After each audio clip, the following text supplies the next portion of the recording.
A mayor complejidad y mayor nivel de riesgo, mejor es el pago. Lo que tiene es que no es un trabajo que vas a querer trabajar de lunes a viernes. Hay una alta demanda de gente para este rubro porque es duro, pero todos los días la oficina es verde y es en diferentes lugares. ¿Cuánto se puede llegar a ganar trabajando de esta profesión? Definime qué es ser arborista y por qué es tan importante en Alemania. Otra parte de lo que se tuvo que reconstruir fue el patrimonio verde de estos lugares, porque durante la guerra los árboles se usaron como madera para calefacción. ¿Cuáles son las herramientas con las que trabajas día a día? Cuerdas, árboles y arneses y gente trepando. Sí, 3. No te puedo creer. No, son espadas de samurái. Bien, o sea que estamos hablando que no solo es cortar árboles, sino también hay un trasfondo ambiental. Yo, si subo un árbol y me encuentro en determinado etapa del proceso de reproducción de las aves, me tengo que retirar del lugar, dejarlo hasta el año siguiente. En tu experiencia en la Patagonia Argentina, ¿cómo es esta situación de la responsabilidad ambiental? Yo siempre lo digo como irónicamente para reírme, pero como si los árboles dieran wifi, quizás los cuidaríamos un poco más, pero dan algo no tan importante como el oxígeno. Contame un día de tu trabajo.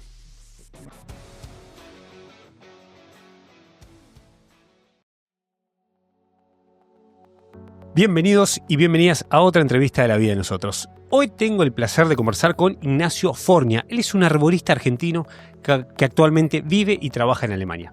Nacho es oriundo de la Patagonia Argentina y tiene más de 10 años de experiencia en el cuidado del entorno natural. Trabajó como combatiente de incendios forestales y fue parte del equipo de emergencias del Parque Nacional Lanín. Le damos la bienvenida a La Vida de Nosotros a Nacho. ¿Cómo estás, Nacho? Bienvenido. Hola, ¿cómo va? Todo bien, la verdad, Pedrito, muy agradecido. Muy contento de estar por acá. Bueno, me alegro porque desde que nos volvimos a ver en Berlín, porque les contamos a la gente que somos los dos de la Patagonia, me cuenta que tiene un trabajo que es totalmente inusual, totalmente rarísimo y además buen pago. Pero eso lo vamos a dejar para el final. Lo primero que vamos a hacer es conocer qué hace. Y Nacho, la primera pregunta que te quiero hacer, ¿cómo es que llegaste a estar trepado en los árboles de Alemania? Bueno, trabajando, como decías vos, en el Parque Nacional, siempre estuvimos muy vinculados al trabajo con árboles, claramente. Y en una de las emergencias que trabajábamos en el parque, descubrí este oficio a través de buscar gestión de riesgo con árboles. El término es buscar esa data. Y apareció todo esto de los arneses y las cuerdas y los árboles, que eran un poco dos mundos que se juntaban para mí porque yo deportivamente hago escalada en roca y como pasatiempo y se juntaba con el tema de la naturaleza desde otro enfoque, ¿no? Desde un trabajo. Y la verdad que fue un antes y un después. Wow. Empezó en 2014, 2013, por ahí. ¿Hace cuánto que estás en Alemania? No, un año. De hecho, voy a cumplir un año dentro de unas semanas más. Espectacular. Hace muy Nacho, poco. cuando le contás a la gente, sobre todo acá en Alemania, ¿no? Me imagino otros argentinos, otros latinos, ¿cuál es tu trabajo? ¿Qué ves en sus caras? ¿Cuál es la expresión? Que sí, de sorpresa, ¿hasta eso te viniste a hacer hasta acá? ¿Hasta acá tuviste que viajar para hacer eso? Sí, pero porque también hay una búsqueda de elegir Alemania o elegir Europa para esta profesión. Pero nada, sí, es sorpresa. Sorpresa total. Sí, muchos hay que explicar porque cuando se ve en un video quizá es ahí donde se entiende mucho más que cuerdas, árboles y arneses y gente trepando. ¿Y de qué se trata? Exacto. Bueno, vamos a decir que estamos en un país que es, no sé, creo que es 60-70% es bosques. Sí. O sea, es un país donde se necesita, me imagino, gente como vos. Pero vamos a hablar justamente de eso. Si me puedes dar una imagen, lo que decías, Sí. estás colgado con arneses, ¿cuál es el riesgo que corres trepado a los árboles y cuál es la función que haces ahí? Hey, te interrumpo un momentín para pedirte que te suscribas ahora y hagas clic en la campanita para que nunca más te pierdas nada de La Vida de Nosotros. Ahora sí, sigue disfrutando de nuestro contenido. Bueno, los riesgos son varios. La altura en sí mismo, ya cuando estamos a una altura mayor a nuestra propia altura de nosotros, ya es un riesgo exponencial y a medida que aumenta esa altura el riesgo es mucho mayor. Así que el factor número 1 es la altura. Después que estamos en estructuras, en seres vivos, entonces la interpretación de nosotros de la salud de ese árbol y de en qué condición se encuentra para poder subirlo es importante. No es simplemente tirar la cuerda y creer que ya con eso estamos bien, digamos. Es saber de que si esa rama está podrida, no está podrida, está en buenas condiciones, me va a aguantar mi peso, cómo, bueno, todo eso. Y después, a la hora de la ejecución del trabajo, los riesgos inherentes al lugar donde está el árbol. Porque un árbol puede estar en un parque, en un lugar súper abierto donde no hay nada debajo, o puede estar en un, como es acá en Berlín, en esos patios internos de los edificios, con estaciones, parkings de vehículos, de bicicletas, todos los storage, todos los garajes y viviendas, techos de vidrio que no querés romper. Y nada, y toda esa infraestructura que tenemos cuidado de no dañar, aparte de que sucede la vida cotidiana en ese lugar. Si estamos en un parque donde hay veredas o pasan transeúntes caminando en bicicleta, vehículos, hay que gestionar el tráfico. Bien, definime qué es ser arborista y por qué es tan importante en Alemania. Ser arborista es ser alguien que está capacitado para tratar la salud de los árboles de manera individual y gestionar en ellos la seguridad. O sea, para que podamos convivir los seres humanos y los árboles en un mismo entorno. Eso, básicamente es un arborista. Bien, ¿por qué es tan importante en Alemania? Bien, gracias por recordar. En Alemania, bueno, por todo el proceso histórico que tuvo en sí mismo, hubo mucho daño en los lugares. De hecho, todos sabemos que Berlín es una ciudad, si bien es muy vieja, arquitectónicamente es muy nueva también a su vez, porque mucho se tuvo que reconstruir. Otra parte de lo que se tuvo que reconstruir fue el patrimonio verde de estos lugares, porque durante la guerra los árboles se usaron como madera para calefacción, para construir cosas y bueno, y de esa manera se fue muy sobre ese recurso. Entonces se hicieron planes de reforestación y remanejo y de adecuación nuevamente de ese espacio verde a la ciudad, y como fue en un trabajo simultáneo del desarrollo arquitectónico de la ciudad junto con el desarrollo paisajístico, es tan armonioso y tan agradable como lo que vemos acá en Berlín, de tener nuestras calles vestidas de verde en verano, con esos túneles de árboles, o parques en el medio de una urbe con una biodiversidad enorme de aves. Por ejemplo, nosotros, algo que para mí es muy sorprendente es que tuve que aprender un montón de biología de aves, porque en la época de nidificación, que es ahora en primavera y verano, y de reproducción, no podés tocar. Entonces yo, si subo a un árbol y me encuentro en determinada etapa del proceso de reproducción de las aves, me tengo que retirar del lugar, dejarlo hasta el año siguiente. Bien, o sea que estamos hablando que no solo es cortar árboles por una cuestión de la comodidad de la ciudad y del ser humano, sino también hay un trasfondo ambiental. En estos lugares sí.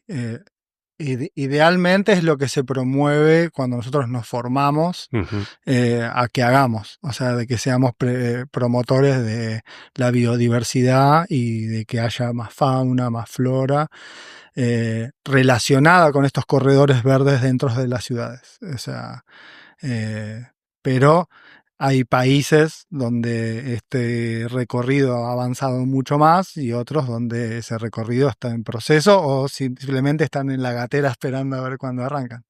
Bueno, ya vamos a hablar de eso. Y de hecho quiero volver al tema de las aves porque mi pareja es arquitecta Y, por ejemplo, ella me cuenta que hay épocas donde se puede o no empezar a construir, dependiendo si en el área hay árboles, y como vos decís, esos árboles se pueden quitar o no, dependiendo de las aves o la biodiversidad que hay en el lugar. Exactamente, es así de riguroso. Bien, ¿a vos por qué te llaman, por ejemplo? ¿Por proyectos inmobiliarios o, por ejemplo, proyectos ambientales? ¿Cómo son los tipos de trabajo?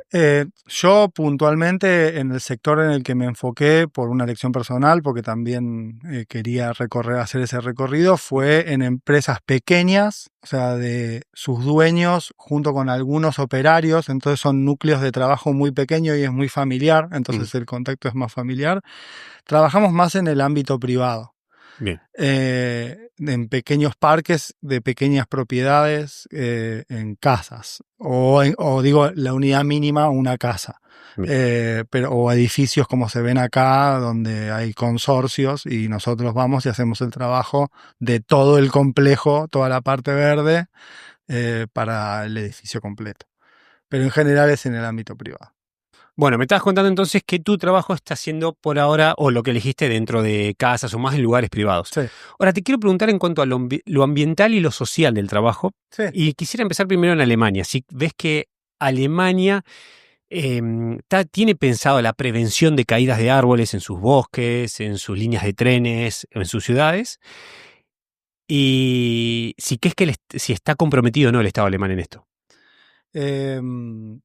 Voy a hablar a la escala de todo lo que realmente tengo conocimiento y la profundidad en la que lo tengo, ¿no? Perfecto. O sea, quizá me van a faltar nombres de leyes o normativas, pero lo que veo al día a día en el práctico de estar trabajando con gente de este rubro es que sí, las herramientas existen. O sea, está el Baum Controller, que va y controla los árboles están numerados en toda la ciudad, si le ven esa chapita con ese numerito clavadito en algún lado, esa es la identificación que tiene ese árbol, que a su vez alguien fue y analizó la altura, la condición sanitaria y todo eso, que hace que ese árbol pueda seguir en el lugar, o se tomen medidas para mejorar su condición, o se determine la remoción del mismo.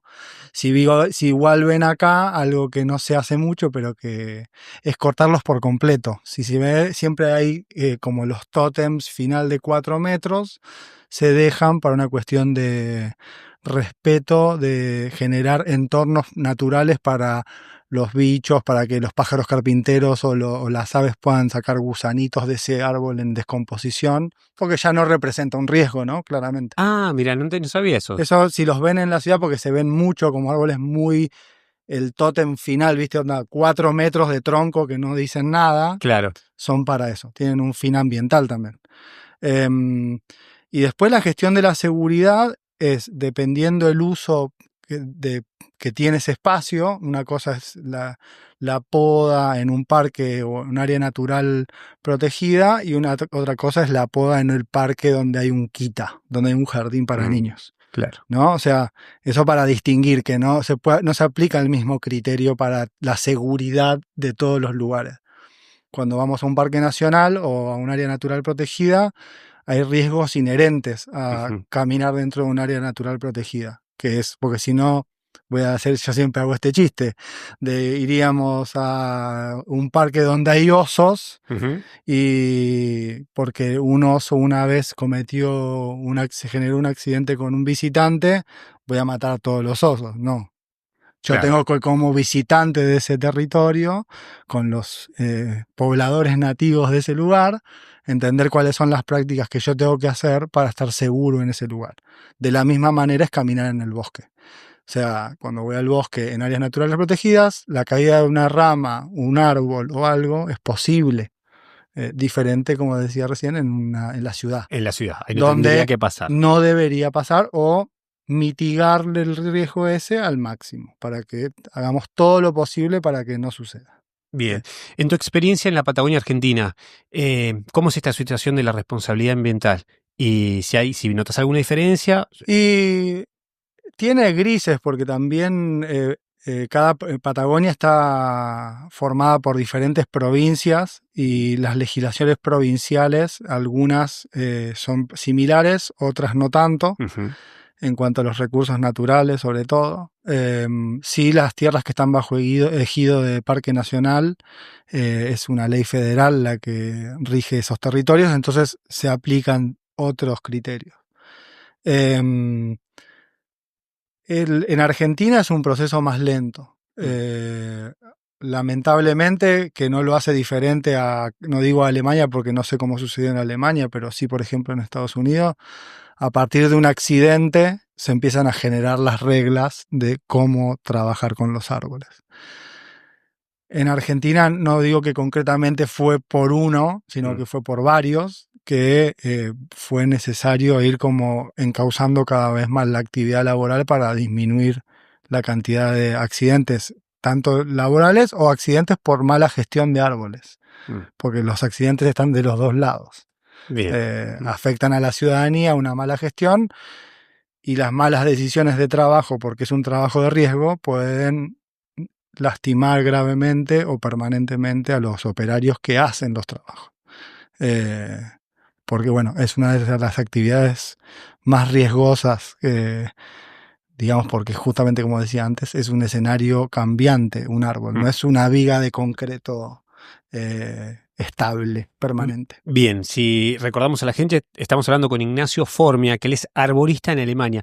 Nacho, si hay alguien ahora que nos está escuchando y quisiera aprender esta profesión, porque ya vamos a hablar de los salarios y todo, pero ¿qué hay que estudiar para aprender y trabajar esto, por ejemplo, acá en Alemania? ¿Quieres ser parte de la vida de nosotros? Suscríbete a nuestro canal de YouTube y dale click a la campanita para que no te pierdas ninguno de nuestros capítulos. Ahora sí, te dejo para que sigas disfrutando de este episodio.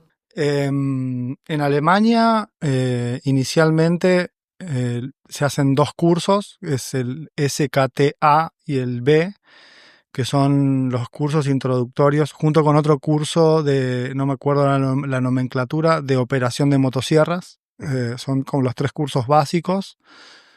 El A y B que mencioné anteriormente es el que te enseña todas las capacidades para escalar. En uno es más básico, en el A, donde aprendes lo básico para poder podar con serrucho, vamos a decir, y trabajar sin herramientas motorizadas. Y en el B ya es para trabajos de mayor complejidad. Esos cursos se hacen acá en Berlín. Hay una empresa que se llama Baum Syndicat, que es quien el gobierno alemán habilita a dar esa certificación, porque después esa certificación es válida en toda Alemania. Y luego existe en Alemania y en Europa, en toda Europa, lo que es la European Tree Worker, que es en Alemania. Primero necesitas estos dos primeros que mencioné antes, que te dan la condición para poder acceder a este tercero, que es como una tecnicatura, vamos a decir. O sea, si tuviera que compararlo con algún grado de formación que yo conozca de Argentina, es lo más similar a una tecnicatura. ¿Cómo fue tu recorrido? Mi recorrido yo lo inicié en Argentina, inicialmente con quienes hoy forman parte de la Asociación Argentina de Arboristas. En realidad es Asociación Argentina de Trabajadores Arboristas con Acceso por Cuerdas. ATAC es la manera más rápida de llamarlo. Con ellos hice mi primer curso y ahí introduje los primeros conocimientos. Y bueno, mi característica es que soy muy inquieto y que me gusta mucho aprender cosas nuevas, y enseguida fui haciendo otros recorridos. Estuve en Suiza trabajando con alguien que tengo que decir que me apadrinó. Me llevó de Argentina a Suiza, me tuvo unos meses trabajando con él y me enseñó un montón de todo lo que sé hoy. Siempre está bueno tener en una profesión una especie de padrino, un mentor, alguien que te vaya guiando. Sí, son varios, no puedo adjudicarlo a uno solo, porque hubieron en diferentes momentos diferentes personas, pero él fue una de las personas que me hizo hacer un salto evolutivo en mi profesión muy grande. Porque bueno, tiene un gran contenido técnico físico. Claro. Nosotros escalamos y nos movemos en todo el árbol, con una determinada técnica que requiere mucho entrenamiento físico y estar muy preparado para alta exigencia. Y cuando te lo enseñan de una manera para hacerlo más eficiente y que vos puedas trabajar mejor más horas en el día, significa que sos más productivo al final, con menos lesiones, menos daño a tu Tal cual. a tu propia herramienta, que es la importante. ¿Y ahí cómo seguiste? Porque tengo entendido que también te certificaste en Estados Unidos. Sí, bajo una certificación que da los Estados Unidos, que es de la ISA, de la Sociedad Internacional de Arboricultura, que esa de hecho fue la que me habilitó a poder trabajar en Alemania. ¿Fue como una especie de equivalencia? Sí, es Bien. como una cosa así. De hecho, si yo tuviera otra certificación de esta asociación donde tengo esta, como escalador, reconocimiento como escalador de ellos, yo adquiriría la de European Tree Worker directamente. Porque hay ya acuerdos internacionales entre todas estas asociaciones de todo el mundo, ¿no? Que lo que tratan de hacer básicamente es homologar un nivel de procedimientos y protocolos de trabajo para que no sucedan accidentes y los árboles estén mejor, o sea, en mejores condiciones. La gente mejor preparada hace mejores intervenciones en los árboles. Perdón, se me viene una pregunta a la mente. Sí. ¿A cuántos metros de altura estás trabajando generalmente? Acá los árboles son relativamente pequeños. En Patagonia trepábamos árboles más grandes, pero acá entre 12 y 18 metros. A veces más, 20, 22. Eso es como lo más grande de acá, que hasta ahora espero encontrar alguno más grande. Buenísimo. Más divertido. ¿Te gusta estar arriba? Sí, con los años lo he asimilado a que es un entorno donde me puedo mover cómodamente. Pero porque soy muy protocolar con los procedimientos de trabajo. Bien, volviendo al tema de la formación y registrarse en Alemania. Sí. ¿Cómo llegaste? Bueno, tú me dijiste que tenés el certificado de Estados Unidos. ¿Y cómo hiciste ahí para habilitarte y poder trabajar y cobrar, obviamente? Sí, yo tenía las dos opciones de trabajar en relación de dependencia, porque bueno, tengo la ciudadanía italiana y eso me facilita la cuestión burocrática, vamos a decir, como migrante. Entonces simplemente era tomar esa decisión y cuando vi cuál era la opción me fui por ser freelancer, después de hablar con algunos colegas que me fueron dando algunos consejos. Y pasaporte, Ameldung, de la dirección que estaba viviendo acá. Mis certificados me los pidieron para el registro comercial, vamos a decir. O sea, cuando vos habilitás, no sé el nombre del documento tributario. Y después es pagar una serie de seguros anuales que se pagan, que son costosos. Y me imagino que son especiales, justamente por el riesgo que tenés. Muy específicos para la actividad, para la combinación de que suceda un accidente con motosierras, con cuerdas, en árboles, en lugares confinados. Como todo eso, el seguro sirve.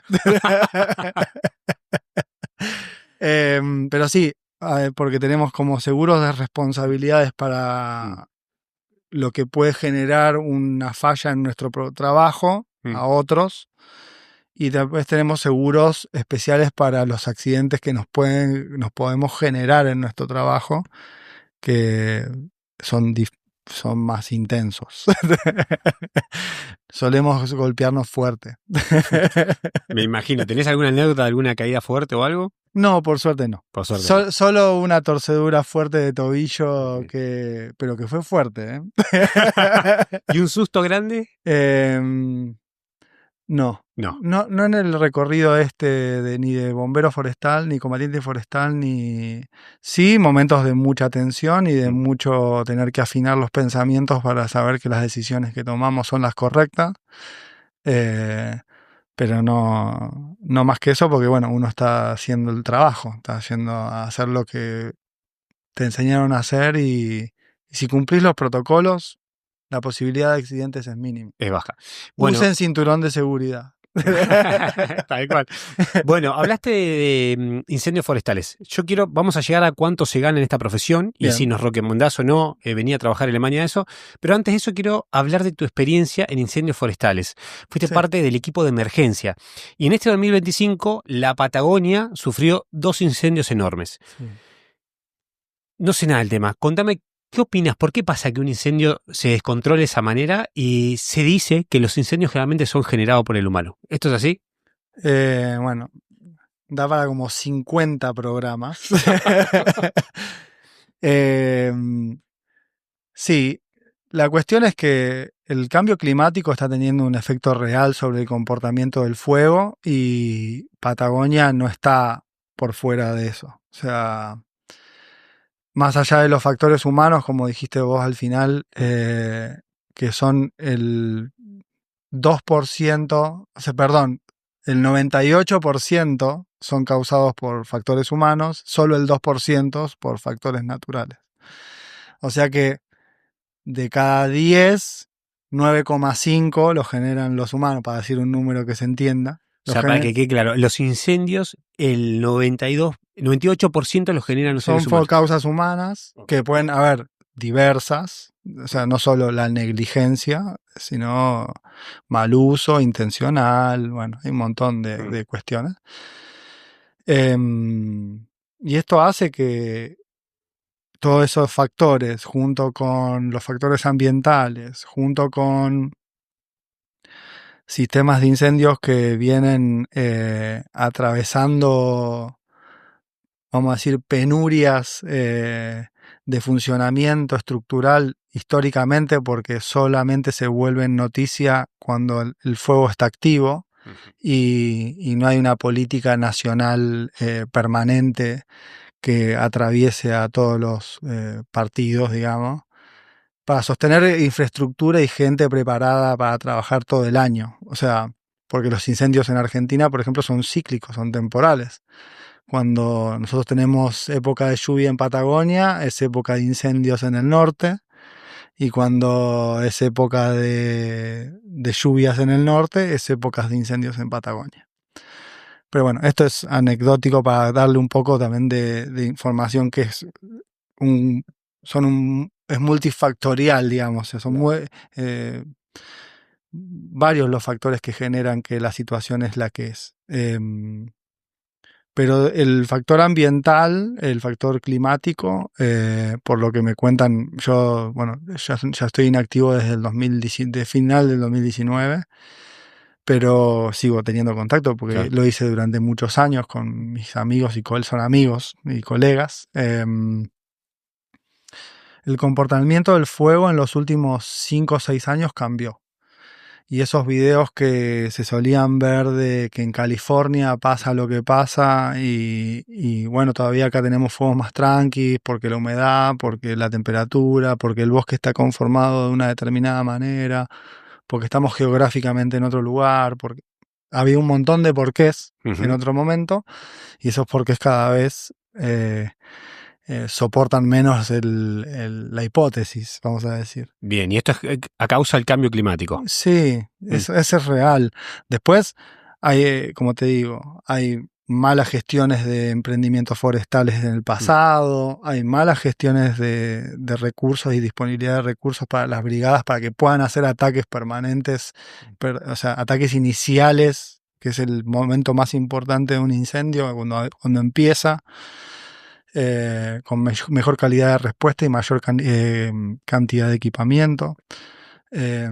Siempre esto es así. Yo voy a decir esto y van a haber personas que van a poner o ver videos de compraron un avión o compraron 5 camiones o lo que sea, pero es más estructural. O sea, es algo de un cambio de paradigma de cómo gestionarlo y cómo armar la estructura. De prevención, básicamente. De prevención y de educación, porque la educación ambiental es la que hace que estas conductas cambien. Nosotros acá lo vemos con, por ejemplo, el manejo de los residuos. O sea, acá, a pesar de que es algo instalado en la sociedad y de que está disponible, que el Estado pone todo para que vos lo hagas, Así todo cuesta Claro. en una ciudad como Berlín, digo. Pero está. Y hay gente que recicla un montón. Lo digo por la importancia y que entender que son cosas que llevan tiempo. Que los procesos de cambio en estas cuestiones de educación, pero es la base de todo. O sea, es la base de que se genere el real cambio, ¿no? En tu caso, ¿cuánto te influye a vos en tu trabajo el cambio climático? A nosotros de forma directa e indirecta. De forma directa, en verano cuando nos toca trabajar es terrible, porque, bueno, como dije antes, es muy físico. Y de forma indirecta, sucede que este cambio climático, por ejemplo, en Europa está generando el desarrollo de nuevas variedades de hongos, o que se propagan o se fomentan a otras velocidades, que atacan determinadas especies de árboles y que las están matando más rápido de lo que sucedía antes. Entonces, en el análisis de riesgo de determinadas especies en determinados lugares, el factor de sequía y de este cambio climático genera que tengamos árboles más riesgosos en algunos lugares. Por eso tenemos que en todo el tiempo estar formándonos y especializándonos y no es simplemente una vez que hiciste el curso la única vez, Claro. ya está. Es una carrera que requiere estar en constante lectura y La actualización. actualización. Y lo bueno es que es una comunidad de mucho intercambio donde todos estamos siempre de par a par compartiendo. Se van a congresos, son los espacios formales, pero la informalidad también mueve mucha data de cómo trabajar.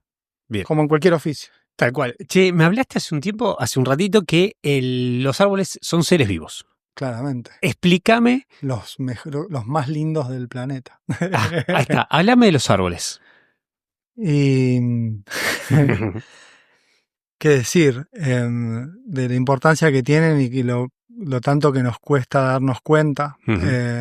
Yo siempre lo digo como irónicamente para reírme, pero como si los árboles dieran wifi, quizás los cuidaríamos un poco más, pero dan algo no tan importante como el oxígeno.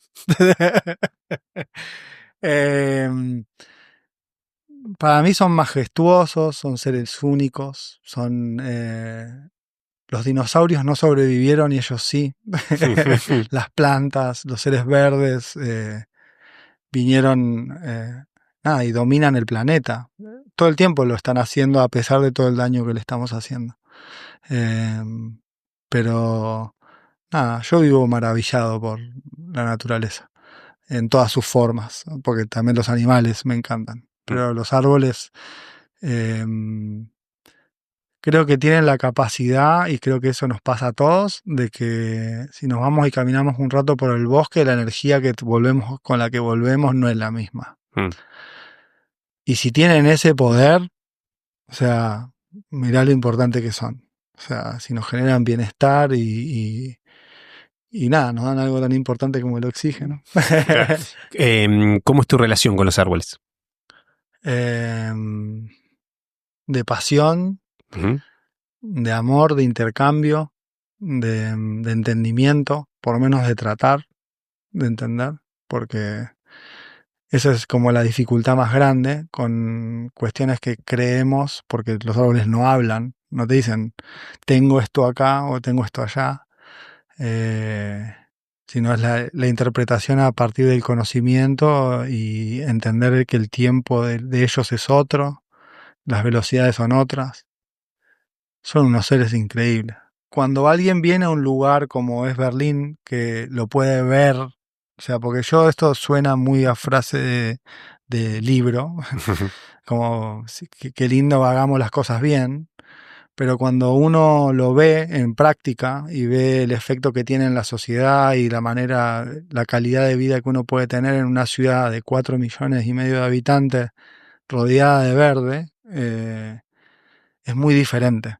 Entonces hace que sea posible pensar de que la convivencia entre el verde y la urbe es posible. De hecho, digo, esto es algo que yo siempre cuento en el podcast. O sea, yo me quedé en Berlín justamente por esto, por la calidad de vida que me ofrece, por cómo se usan los bosques, cómo se usa el espacio natural público. Sí, sí, sí. Y es algo, por ejemplo, que en Buenos Aires no lo podemos ver, no existe. No. Entonces, ¿qué es esa calidad de vida de la que hablas que genera tener una ciudad rodeada de árboles y que encima se cuiden? Hablando de la calidad de vida, es, por ejemplo, que el aire, la biodiversidad, las aves, que camines. Acá díganme si más de uno no les pasó de estar caminando en un lugar donde hay tráfico y las aves se escuchan igual.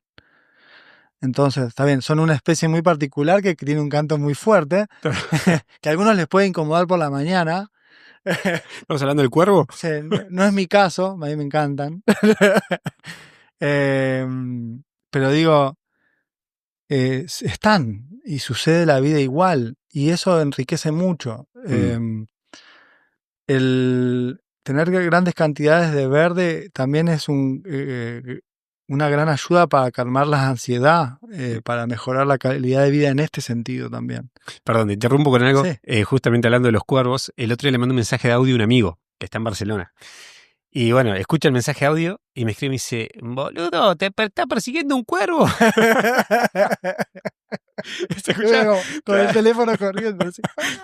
Estaba escuchando más el cuervo que yo, ¿no? Pero es tal cual lo que decís. Pero bueno, es como, está muy presente eso. Y ni hablar de la temperatura en verano, en todos estos pasillos verdes que se arman entre los edificios, más los pulmones internos de los edificios, eso ayuda a bajar mucho la temperatura interna en estos veranos atípicos que está habiendo también en Europa, con temperaturas muy altas, con sequías muy prolongadas. Entonces, todo esto ayuda a regular esa pérdida de agua y la temperatura con la que convivimos. Eso en el día a día es como un cuentagota. Tal cual, parece O sea, imperceptible, parece pero... imperceptible, pero cuando vos te levantás todos los días y todos los días tenés pajaritos y todos los días tenés verde y todos tenés plantas y árboles, es otra la vida que te toca vivir que si estás en la urbe, smog.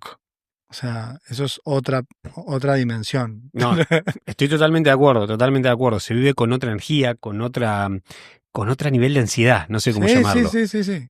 Bueno, como te decía, todas estas características hacen que vivir en una ciudad con verde y con muchos espacios verdes, con un diseño además para que la convivencia entre árboles, autos, estacionamientos, bicicletas y personas y todo lo otro demás funcione bien. Acá se ve en el día a día, como decíamos recién, esta capacidad de poder convivir bien con esto. Bien, ahora quiero pasar a las personas que pueden hacer este trabajo. Entonces te pregunto, ¿qué perfil tiene que tener alguien para dedicarse a este trabajo tan inusual para algunos? Primero, nunca querer dejar de aprender. Nosotros en la asociación se lo decimos a los chicos cuando arrancan, que mantener la actitud de principiante, a pesar de la experiencia y a pesar de que vengan muchas veces y nos digan qué bien que hiciste esto, la actitud de principiante debe prevalecer. Porque nos mantiene en una posición de aprendizaje permanente, porque somos permeables, porque nos da esa voracidad del secretito nuevo, de lo cosito nuevo que salió, de lo que no sé qué. Toda esa actitud de aprendizaje creo que es clave. Después, una cierta aptitud física, que también con el tiempo se va a ir entrenando y se va a ir mejorando, porque tiene un gran contenido físico. Pero yo he laburado con todas las diversidades y un fenómeno. O sea, no hay obstáculos. No hay O obstáculos. sea, no hay obstáculos. O sea, no. Por eso decir un perfil y mínimamente que el apto de salud para actitudes arduas te dé. Pará, te quiero preguntar, ¿cuáles son las herramientas con las que trabajas día a día?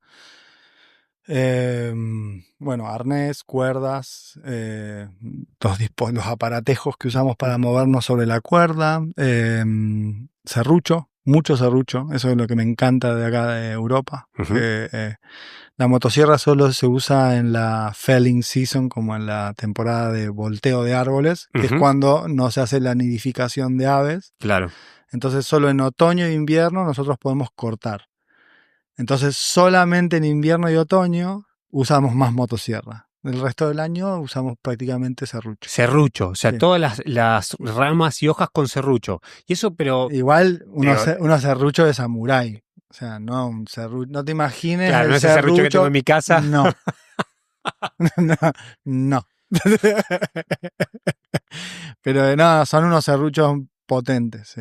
Pero pará, ¿y cuánto tiempo te lleva a cortar bueno, obviamente dependiendo de la rama, pero ¿cuánto No, esfuerzo tenés para...? así, una rama de 7 centímetros Ajá, en 3 brazadas. posta. Sí, tres. No te puedo creer. No, son espadas de samurái. De hecho, una marca de las buenas se llama Samurai también. Por si quieren sponsorear El capítulo, tal cual. Acá en Alemania, ¿te encontraste con otros latinos trabajando en el rubro o no? ¿O por ahora está dominado por alemanes? No acá, pero bueno, yo que he estado en otros lugares de Europa trabajando, me he encontrado latinos. Mm. Hay latinos laburando. Acá en el mercado hay generalmente en mayor porcentaje alemanes, pero hay europeo, es diverso. Ah, es diverso, o sea, hay de Es todo. diverso, Bien. sí. Eso es también lo divertido, que no sé, acá no, pero ponerle en Irlanda trabajé con un polaco, un lituano y 2 chicos de Irlanda, o sea, 2 irlandeses y yo. Perfecto, O súper sea, internacional, sí. así, súper diverso. Mm. Y en Suiza trabajé con una crew donde éramos 3 chicos, 2 chicas y sí, 3 y 2, 5. Sí, 3 chicos y 2 chicas. Y eran todos, había un griego, un tano, un suizo, yo. Éramos 4 chicos, ahí está, estaba contando los chicos. Bien. Y no, sí, es súper entretenido. Además te contacta como todos tenemos la misma pasión, que son los árboles, y es estar en ese entorno, se abren muchas puertas. Mm. Está todo el tiempo abriéndose puertas para ir a conocer árboles de otros lugares del mundo. Está bueno eso. ¿Te invitaron a algún lugar así que decís, che, vamos a tal lugar a conocer estos árboles? Bueno, la primera experiencia fue esta que te conté antes de Suiza, Mm. de que me dijeron, che, vos con un impulsito más salís bárbaro. Y me pagaron el aéreo, me llevaron a Suiza, me tuvieron 2 meses laburando y aprendiendo, así, laburando de lunes a sábado, pa. Esa fue la vez más así, loca. Bien. Después siempre fue buscando. Ahora te quiero hacer la pregunta clave, que seguramente el que quiere aprender quiere saber cuánto se gana. Entonces, ¿cuánto se puede llegar a ganar trabajando de esta profesión? Bueno, siempre dependiendo de la experiencia, que es fundamental, porque nos permite la mayor experiencia poder encarar trabajos de mayor complejidad. A mayor complejidad y mayor nivel de riesgo, mejor es el pago. Yo como freelancer cobro por jornal y yo estoy, digamos que en el promedio de mis días, de mi jornal, se paga alrededor de 450 euros el jornal. Bruto. Perdón, neto. Neto. Más taxes, o sea, más el 19%. Que eso no lo contamos porque No, claro. es taxes. Pero eso es más o menos en un cotidiano. Después llega a haber veces que, por ejemplo, cuando tuvimos que subir con protectores de respiración, porque estábamos sacando un gusano que crece en el verano, que nosotros en Argentina le decimos gata peluda, pero no sé cómo, bueno, un gusano peludito urticante que pica mucho y en todos los patios acá, y a eso nos pagaban 650 euros el jornal. Claro, es un dinero. Lo que tiene es que no es un trabajo que vas a querer trabajar de lunes a viernes, porque tu cuerpo te va a pedir que te acuestes a descansar. Por ley, en Alemania se pueden trabajar de corrido 4 días. No sucede todo el tiempo así. Hay veces que la gente labura 5 igual. Yo lo he visto. ¿Qué? O sea, lo tengo que decir esto porque si no Mm. parece que alguien va a querer empezar y decir, pero me dijeron 4. Claro. No, pero digo, eso es lo que dice la norma, después la realidad. Pero un groundman, que es un personal de piso, que empieza con los conocimientos básicos, asistiendo al escalador, y que quizás es alguien que es el recorrido más apropiado para empezar en la actividad, buscar como en eso, donde vas a procesar ramas, a usar una chipeadora para meter las ramas y que la haga viruta, así las cargue en el camión, limpiar el lugar, controlar el tráfico, ese tipo de actividades. Y eso está entre los 250 y 300 euros por día. Bruto. Eso sí, bruto. Con lo cual, laburando 20 días al mes Ujú. es un buen ingreso. O sea, estamos hablando de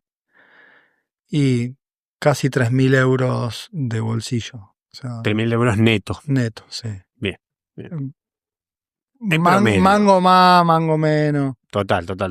Pero va por ahí. Está bien, pero si uno se quiere capacitar, hablamos hoy off the record, Sí. que existen como estas escuelas duales donde se aprende y a la vez te pagan, ¿no? Sí, más que nada para que si vos después querés encarar un proceso formativo individual para poder ser arborista, vos hayas adquirido esos conocimientos despacio, ¿no? Porque hay mucho de experiencia física de operar una motosierra, no es simplemente saber prenderla y apagarla, es saber todo sobre cómo operar de manera segura una motosierra. Entonces, lleva tiempo eso, lleva tiempo de que te equivoques, de que hagas macanas, Claro. sin lastimarte, pero que rompas una cadena contra el piso porque no supiste frenar a tiempo. Porque acá todas esas son dificultades, ¿no? O sea, es menor, pero son las cositas del día a día. Hace que puedas llegar mucho mejor a luego querer ser arborista, porque hiciste el recorrido desde abajo hacia arriba. Es como en general todos aprendemos en este oficio. Yo empecé de otra manera por circunstancias, pero también hago trabajo de piso, de groundman. O sea, cuando es necesario, todos servimos. Exacto. O sea, todas las piezas son importantes, entonces no es que el escalador es la estrella. Es un trabajo de equipo donde todos nos cuidamos, todos trabajamos coordinadamente para que todo suceda como debe suceder. Perfecto. Mira, me largaste una pregunta que no la tenía anotada. Si me puedes contar cómo es el día. O sea, un día te toca ir a cortar un árbol. ¿Cómo es? ¿Cómo es tu equipo? ¿Qué hace? ¿Quién tiene cada tarea? Y mira, Contame un día de tu trabajo. arranco a las 6 de la mañana, me voy hasta el lugar donde están los vehículos, con los acoplados, con la archipiadora y todo. Nos dan el parte diario de laburo con la dirección. A veces eso, a veces directamente nos encontramos en la dirección. Vamos hasta el domicilio. Eso llegamos alrededor de las 8:30, 9, depende del tráfico, que Berlín es bastante con el tráfico complejo.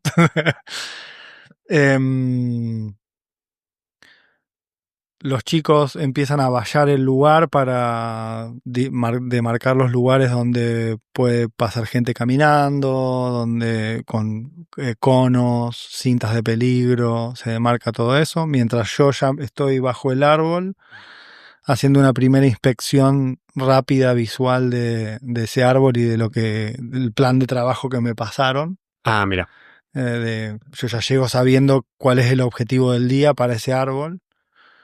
Veo cómo lo voy a resolver. ¿Cuáles son? Dame 3 objetivos diferentes. Y poda, por ejemplo, de despeje del edificio. Bien. Para que las ramas no estén tocando el edificio o en el techo. Ramas muertas adentro de que pueden caer espontáneamente en cualquier momento. Reducción de copa, a veces cuando el árbol está muy grande, hacerlo un poco más compacto, cortando, peluqueando, mira. cortando muy poquito y en algunos lugares. Después lo que es asegurar la copa, que que acá se ve mucho, que es como cuando le ponen como unas sogas que atan la copa internamente entre las ramas, Sí, porque creen que es posible de que por cómo es la estructura de ese árbol colapse y se abre y se rompa, ¿no? bien. Entonces acá hay unos sistemas que se unen como tejiendo la copa y y eso lo instalamos nosotros. O sea, entonces eso hace que si el árbol falla estructuralmente en la madera, ese árbol no caiga, quede todo sujetado. Bien. Se llama Kronensicherung. Buah. Ese sí te lo tiro en alemán. Perfecto, lo aprendiste, lo aprendiste. Bueno, listo, plan, hoja de ruta, ¿cómo sigue? Agarro una plomadita que se llama throwball o pelota de tiro, que es un peso que se ata a una línea muy finita, una soguita muy finita. Esa soguita la arrojo por arriba del árbol, que pasa por adentro de una horqueta, y cae esa plomada hasta el piso. En esa plomada saco la plomada y en el extremo de ese hilo ato el extremo de mi cuerda. Bien. Empiezo a tirar, entonces esa cuerda va a subir y va a pasar por esa rama que elegí anteriormente y pasa y vuelve a bajar. Ato un extremo de la cuerda a la base del árbol y por la otra punta subo al árbol. Claro, te pones el arnés. Me pongo el arnés, ¿Bum? me pongo mis dispositivos, mi casco, mis protecciones, mis guantes, todo, y me voy para Y te vas arriba. para arriba. Y ahí ya pongo una línea de trabajo, esa se llama línea de acceso. Pongo una que es para rescate, esa queda instalada para que si sucede algo en el proceso del trabajo, alguien pueda subir a buscarme. Perfecto. Porque yo adicionalmente cuando subo estoy subiendo otra cuerda con otro sistema que lo voy a poner donde a mí me convenga, En caso. cercano a esa línea de acceso. Bien.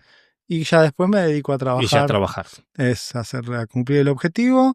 En paralelo, mientras estamos cortando, los chicos abajo están juntando, sacando, limpiando. Todo nunca se deja acumular y colapsar. Claro. Y lo van metiendo en la chipeadora, limpiando el lugarcito, dejando todo impecable. Bajamos, sacamos las cuerdas, juntamos el equipo, lo metemos en la camioneta y nos vamos a casa. Buenísimo. A las 4 de la tarde. ¿Cuánto dura una jornada aproximadamente? Y depende, pero en general de 8 a 4 o 5 de la tarde. Bien. ¿Algún caso raro, extraño con un animal? ¿Algo que te haya pasado así como imprevisto? Conocí los mapaches escalando árboles acá en Berlín. Contame eso. Eso, estábamos en esto que te contaba antes de sacando los nidos de gusanos, de estos urticantes. Y miro para un costado y veo un bichito agarrado así con las 4. No. Y yo al principio un roedor, ¿viste? No, porque además estábamos lejos el uno del otro y era un cachorro de mapache que mediría 25 centímetros así. No me digas. Aterrado. Entonces Claro. quedó agarrado ahí, se quedó clavado y nada, yo subí por el árbol tenía como 2 troncos principales, yo subí por el otro, lo estuve mirando un rato, lo dejé que él baje, esperé que él se tranquilice y baje, y él se movió del lugar, y yo después terminé el trabajo. O sea, estaba aterrado por vos. Estaba aterrado por mí, sí. Claro. Porque somos los que venimos a alterar la tranquilidad. Exacto. Los árboles y la naturaleza no necesitan del hombre. Eso es así. Es totalmente independiente de nosotros. Buenísimo. Bueno, Nacho, ¿alguna recomendación o algo que quieras decirle a alguien que esté interesado en la profesión, en este tema? Que, bueno, a través tuyo, que se contacten, que estoy a disposición de ayudar al que sea, que sea. Perfecto.